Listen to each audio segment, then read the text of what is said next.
Hello दोस्तों, आज हम क्रोमेटोग्राफी का पार्ट 2 डिस्कस करेंगे। कल हमने क्रोमेटोग्राफी के बारे में इंट्रोडक्शन लिया था, जिसमें हमने देखा था कि क्रोमेटोग्राफी क्या है। एक सेपरेशन टेक्निक है जिसमें मिक्सचर में से हम कंपोनेंट्स को अलग करते हैं। सबसे पहले इसका यूज़ माइकल स्वेट ने किया था। उन्होंने पौधों की पत्तियों को निकाल के एक्सट्रैक्ट करके जो इस पत्ती में जो पिगमेंट्स हैं उनको अलग अलग सेपरेट करा। इसके लिए उन्होंने क्या किया, CaCO3 कॉलम क्रोमेटोग्राफी का सर्वप्रथम यूज किया था। अब हम आज देखेंगे stationary phase and mobile phase. Stationary phase जैसे हम इसको नदी का तल मान सकते हैं और मोबाइल फेज को हम नदी का बहता पानी। नदी का तल जो क्या होता है, मूव नहीं करता है, गति नहीं करता है, जबकि पानी क्या है, मूव करता है, एक जगह से दूसरी जगह जाता है। स्टेशनरी फेज यह सॉलिड या सपोर्ट पर टिके लिक्विड के रूप में होता है।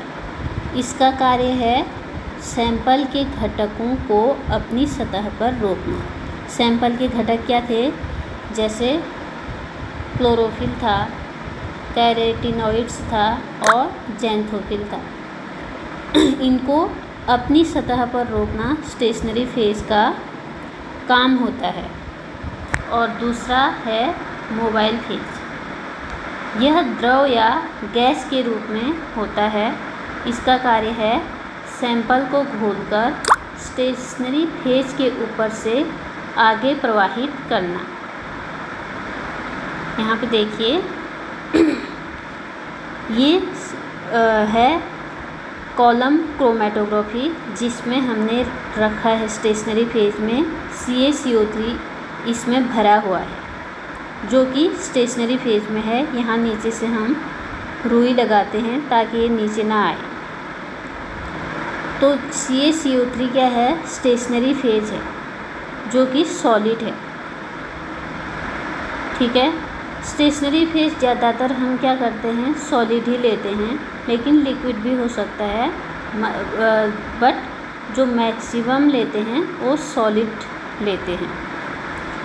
और यहाँ पे जो सॉल्वेंट है वो है मोबाइल फेज में।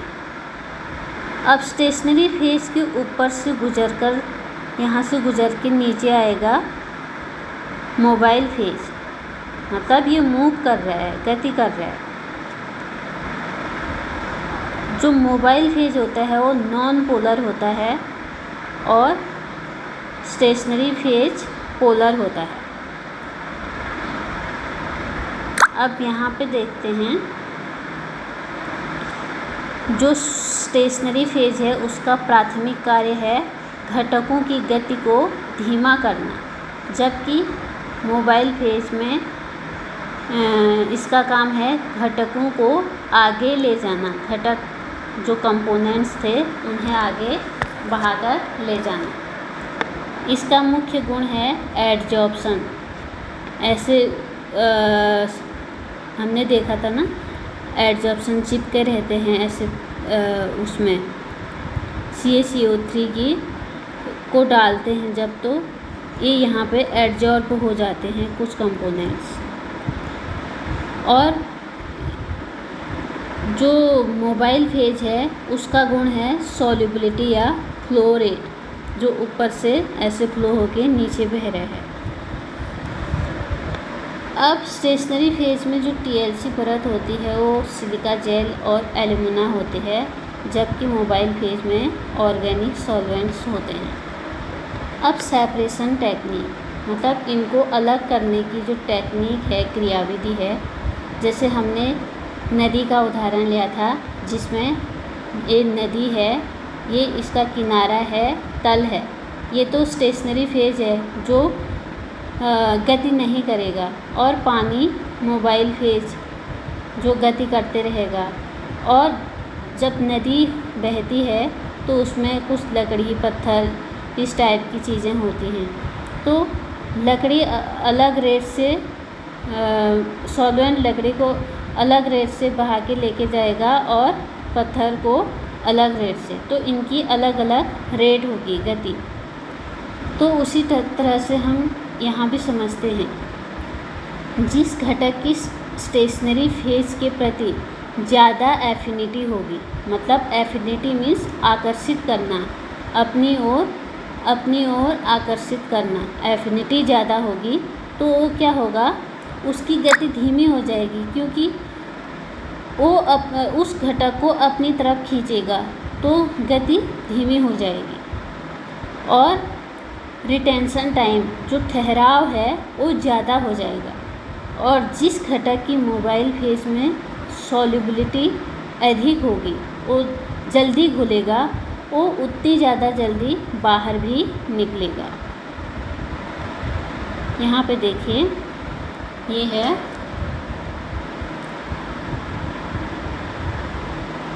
यहाँ पे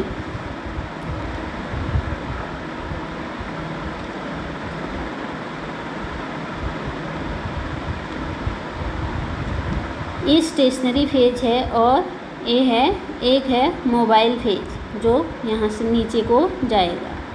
अब स्टेशनरी फेज का काम क्या था, घटकों को अपने में रोके रहना था, ऐसे रोके रहना था। और मोबाइल फेज का काम था इस घटक को अपने से बहाकर लेके जाना, अपने साथ बहाकर लेके जाना। अब यहाँ पे देखिए, इसकी जो गति है वो सबसे कम है, क्योंकि ये क्या है, स्टेशनरी फेज के प्रति इसका आकर्षण ज़्यादा है तो इसकी गति धीमी है। और ये सबसे ज़्यादा पहले आ रहा है तो इसकी गति सबसे ज़्यादा है, तो ये उसमें ऑर्गेनिक सॉल्वेंट में सॉल्युबल है और सबसे पहले नीचे आ रहा है।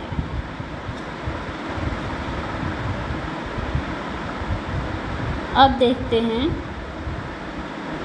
पोलैरिटी, ध्रुवीयता।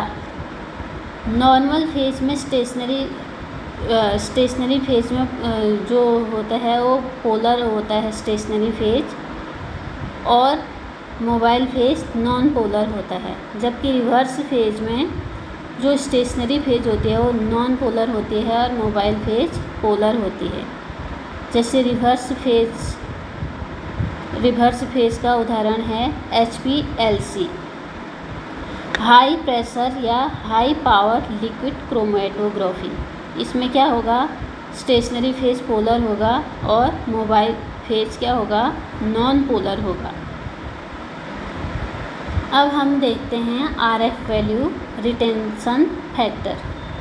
ये इम्पोर्टेंट है, इसका फॉर्मूला होता है distance travelled by solute upon distance travelled by solvent front. Solute जैसे पिगमेंट थे और सॉल्वेंट बेंजीन, इथाइल अल्कोहल, ये चीज़ें। और इसका मान जो है हमेशा 1 से कम ही होता है, ठीक है।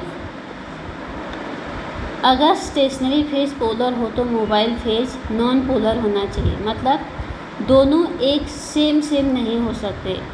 दोनों फेज की पोलैरिटी एक दूसरे के विपरीत होनी ही चाहिए, क्योंकि क्या होता है, मिश्रण के जो घटक हैं, घटकों को उनकी ध्रुवीयता के आधार पर हम अलग करते हैं।